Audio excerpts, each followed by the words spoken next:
Everyone, welcome to SVS biology classes. आज का हम लोग का टॉपिक है अनुवादन यानी कि ट्रांसक्रिप्शन। इससे पहले हम लोगों ने सेंट्रल डोग्मा को समझा था।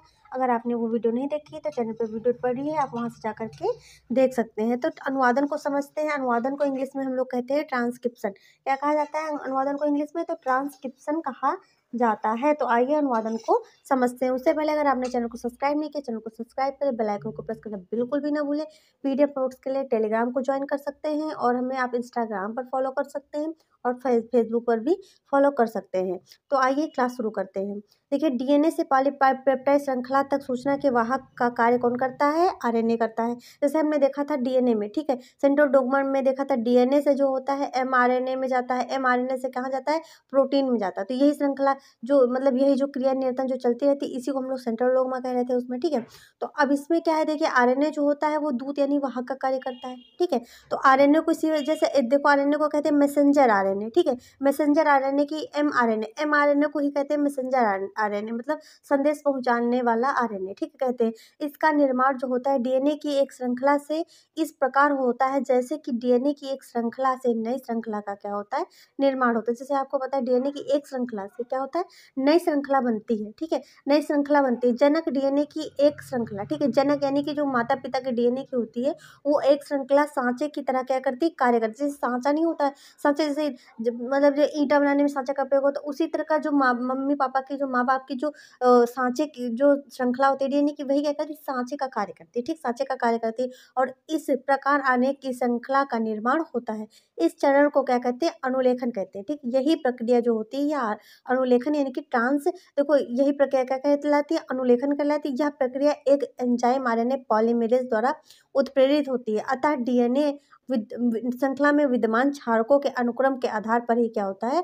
क्षारकों का अनुक्रम निर्भर होता है, ठीक है। क्षार जो होते हैं उन्हीं का अनुक्रम क्या होता है? निर्भर होता है। डीएनए के ए के साथ, ठीक है, मतलब एडेनिन के साथ, ए का मतलब है यहाँ पे एडेनिन, ठीक, एडेनिन के साथ आरएनए का यूरेसिल के साथ थायमिन के साथ, ठीक है, यूरेसिल को यू से कहेंगे, ठीक है। आरएनए का यूरेसिल के साथ होता है, डीएनए का क्या किससे होता है? एडेनिन के साथ होता है, ठीक है। अगर पूछा जाए कि देखो आज जो क्षार का अनुक्रम होते हैं तो देखो डीएनए में एडेनिन पाया जाएगा और आरएनए में क्या पाया जाता है? क्षार अनुक्रम में यूरेसिल होता है, ठीक। यही यूरेसिल ही डिफरेंस होता है कि मतलब क्षार क्रम में अगर आरएनए है तो उसकी क्षार क्रम में यूरेसिल पाया जाएगा, ठीक है। और साइटोसिन का साइटोसिन के साथ होगा, ठीक है। साइटोसिन जो होता है, साइटोसिन के साथ किसका? ग्वानिन आ जाता है। इस प्रकार देखा जाए तो डीएनए के अंदर निहित सूचना क्षारकों के अनुक्रम के रूप में आरएनए को अनुक्रम के रूप में दे दी जाती हैं। और देखो डीएनए के एक अणु में, जो डीएनए होता है उसके एक अणु में एमआरएनए के कई अणु बन सकते हैं। डीएनए के एक अणु में, ठीक है, डीएनए का क्या होगा? एक अणु है तो उसमें जो मैसेंजर आरएनए है उसके कई अणु बन सकते हैं, ठीक है। कई अणु का क्या होता है? निर्माण हो सकता है, ठीक। यही प्रक्रिया जो होती है, यही प्रक्रिया क्या कहलाती है? अनुवादन कहलाती है। क्या कहलाती है? अनुवादन कहलाती है। यहाँ पे अनुवादन, ठीक है, यही प्रक्रिया क्या कहलाती है? अनुवादन कहलाती है, ठीक। इसको डायग्राम से देख लेते हैं। देखिए जैसे ये जीन डीएनए है, ठीक है, जीन क्या है? डीएनए है। ये प्रोमोटर यानी प्रमोट करता है। ये एक्सॉन है, ये इंट्रो है, एक्सॉन है, ये इंट्रो है, एक्सॉन है, इंट्रो है, एक्सॉन है, ठीक है। ये खांचे दिए हुए हैं, ये प्रोमोटर है, ये प्रोमोटर है, ठीक है। जब आरएनए बनेगा तो देखो एक्सॉन आएगा, फिर ये देखो इंट्रो है, फिर ये एक्सॉन है, ठीक, फिर ये इंट्रो है, ठीक है, फिर ये एक्सॉन है, फिर इंट्रो है, फिर ये एक्सॉन है, ठीक है। और यहाँ पे प्रोमोटर क्या हो गया? गायब हो गया दोनों तरफ से। तो ये ट्रांसक्रिप्शन से हुई, ठीक है। ये किससे हुई? ट्रांसक्रिप्शन हुई या अनुवादन से हुई, ठीक है। स्प्लिंग मतलब देखिए यहाँ पर जो है, यहाँ पर आपको क्या मिल रहा है? यहाँ पे सिर्फ एक्सॉन मिल रहा है, ठीक है। एक्सॉन यहाँ से क्या होगा? स्प्लिंग होगा, ठीक है। स्प्लिंग फिर ट्रांसलेशन के द्वारा, ठीक है, फिर क्या होगा? ट्रांसलेशन के द्वारा, अनुलेखन के द्वारा देखिए क्या हुआ? अमीनो एसिड चेन, ये क्या है? अमीनो एसिड चेन है, ठीक है। ये क्या है? पोस्ट्रेलेशन मॉडिफिकेशन है, ठीक है। ये क्या है? देखिए प्रोटीन अणु इसके बाद क्या होते हैं?